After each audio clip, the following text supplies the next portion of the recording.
let me tell you something that might sting a little, but in a healing way. If you've been saying, this is my year for a long time, and your life keeps looking the same, it's not because the year is hating on you. It's because you've been negotiating with yourself instead of deciding. And today, that pattern ends. Hey friend, if you're new here, welcome. And if these are the kind of conversations that feel grounding or familiar to you, that's not by accident. I talk a lot about self-love, alignment, and really aligning with the best of who you are so you can really become the best version of yourself without pressure. If that resonates, go ahead and hit subscribe so we can keep having these kind of conversations and building this connection together. Hey, welcome back to Confident and Empowered Women, where we stop playing small with our lives and start showing up like the main character we already know we are. 2 snaps and a swirl. Man, sometimes the references I use, like that was pure and living color, and I realize how my references really do date me. But listen, I love it here though. And this is the year you stop negotiating with yourself. And to do that, we are really getting into why you keep self-sabotaging, why your follow through isn't going through, and how everything shifts when you stop wishing and start choosing. Now, this lesson right here, it isn't theoretical for me. It was lived, okay? Story time. So pull up your chair and get cozy. Every year, and I mean every single year, one of my best friends and I, we would look at each other and say, this is our year, capital T, capital Y, okay? Same enthusiasm and victory dance, vision board on lock, same conviction, hope, conversations, and same old cycles, friend. Same quiet disappointment dressed up as patience. And the wild part, yes, this is where we cue Riri. Go ahead, Riri, and sing Wild, Wild, Wild. Oh my gosh. I'm sorry, friend. I'm really in a goofy mood right now. But you know what? We have to have fun when we do this work, okay? It has got to be fun. But anywho, getting back on track. The wild part was, you know what happened next. Yep, you guessed it. Nothing changed. Not a thing. You hear me? We said it for years. Ooh, and I mean heavy on the years. Same habits, same comfort zones, same cycles, dressed up, looking all fine with nowhere to go. At some point, it became actually pretty funny. Absolutely comedy even. We'd say it, pause, and then laugh because at that time we knew deep down there wasn't nothing gonna change. Until I got the wild idea to change me. And that's when it hit me. The real shift was never about the year changing. It was about me changing. Looking back, I realized we weren't lying. We genuinely wanted more, but wanting isn't deciding or doing for that matter. We were just negotiating with ourselves. This is our year, but after things calm down. This is our year. Once I feel more confident, once I know enough, once I know every single step to the plan, that's when I'll move. This is our year when I'm finally in a relationship. Listen, I'm speaking for myself on that one because I was waiting on external circumstances, people, places, or things to change in order for things to actually be different. But that's not alignment. That's just internal bargaining. And bargaining feels safe because it lets you sound committed without actually risking change. Every time you bargain with yourself, you quietly teach yourself, my word doesn't mean much. And that is the real cost, and it's way too expensive. The year my life started to blossom, it wasn't because I said it louder with more conviction.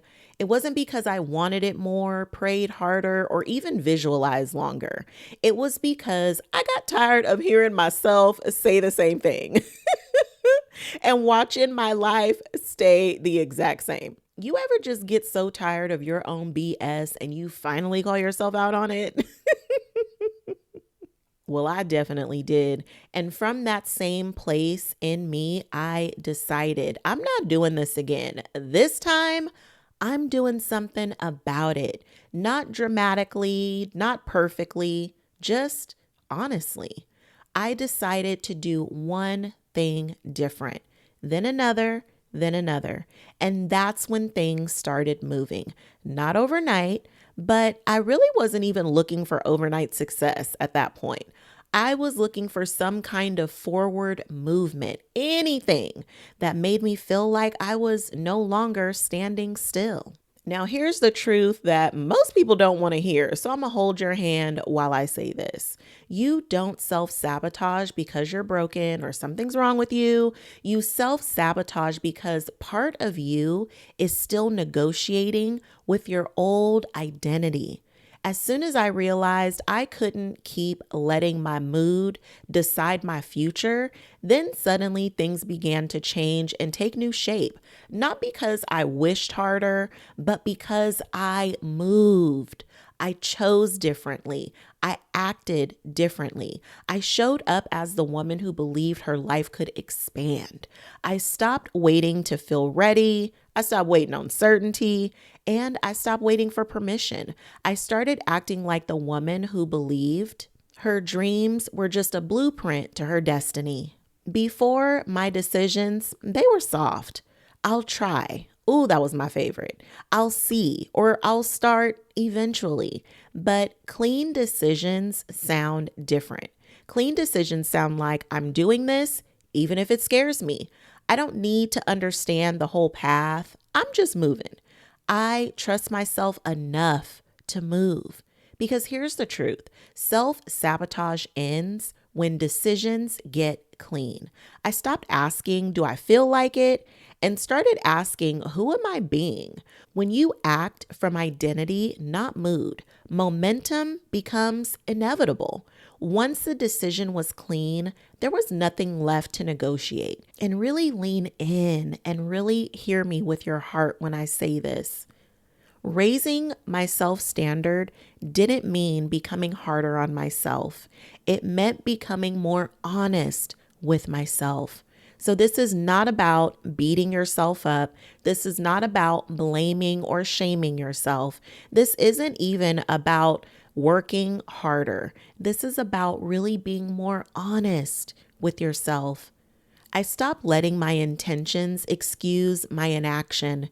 I stopped bonding with people over staying stuck or swirling in constant complaints. I stopped romanticizing potential and started paying attention to the preview they were giving me.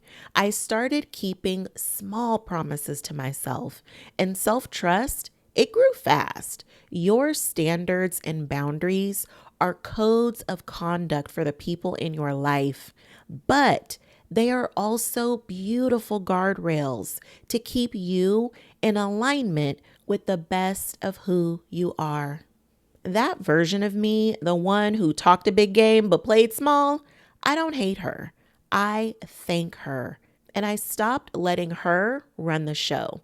I became unavailable for talking myself out of opportunities, choosing comfort over expansion, saying this is my year without being different and backing it up by my actions.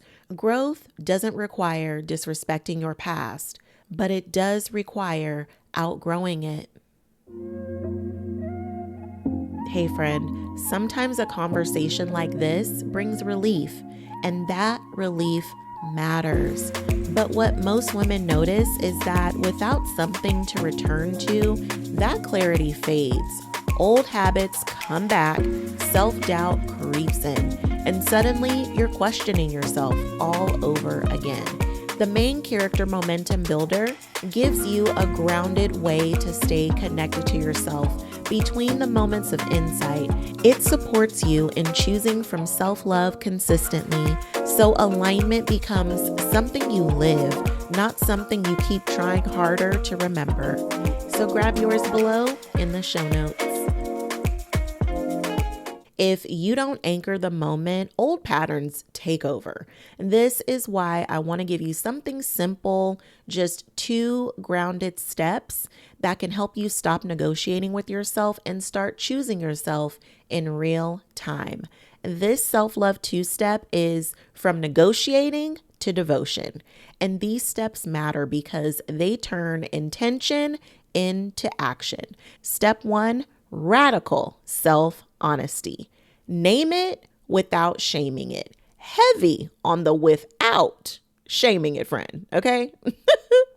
Ask, where am I saying I want more, but choosing comfort, chaos, or complacency? Where do my actions not match my words? Clarity is an act of self-love. Remember, no shade, no judgment, just kind awareness. Step 2, devotional action. 1 aligned action. No drama, no delay. You don't need a full plan, okay? You need movement. Self-love isn't just how you talk to yourself. It's how you show up for yourself. Because without action, awareness stays a thought instead of a transformation. These steps matter because they help you build self-trust in real time, not someday.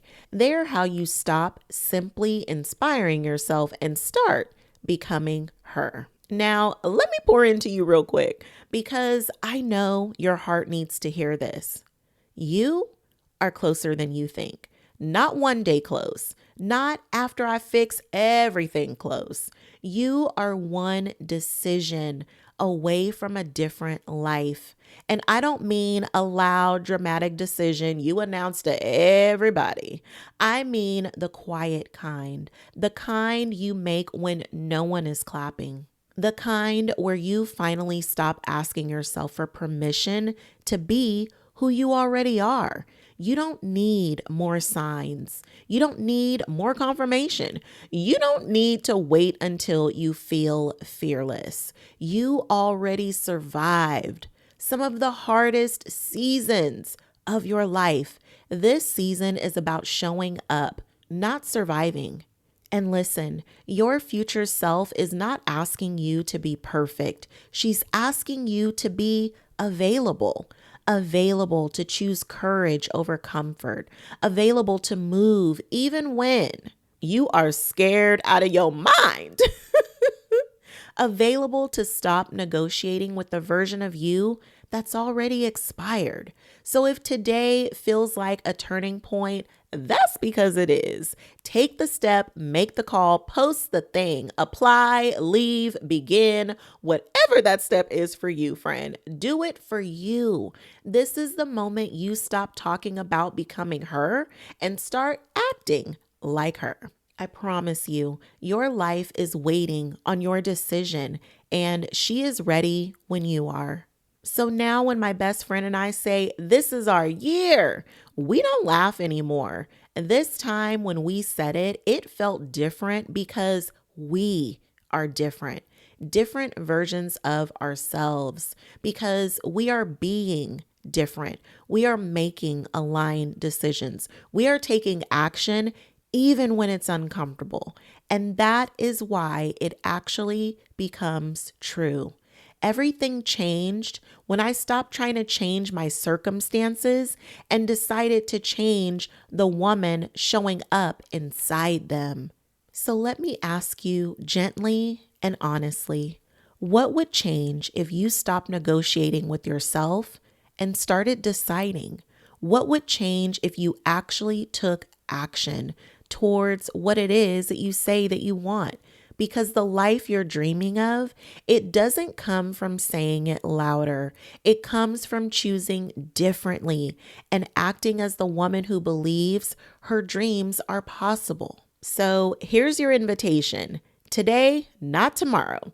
Pick one area where you've been negotiating with yourself. And instead of saying, I'll try, say, I've decided. Then take one brave devotional action of any size, baby step, bold move, or somewhere in between. But take the step as the confident and empowered woman you are. If this episode hit for you, I want you to do two things. One, save it. This is a repeat listen kind of truth. Two, share it with a friend you always say, this is our year. Share it with that friend, okay? Let this be the year you stop laughing at your own BS and start living intentionally, because the main character version of you, she doesn't negotiate with her destiny. She drives to it. I'm sending you big virtual hugs. I love you so much. And remember, around here, we don't settle, we shine. All because together we can encourage over everything.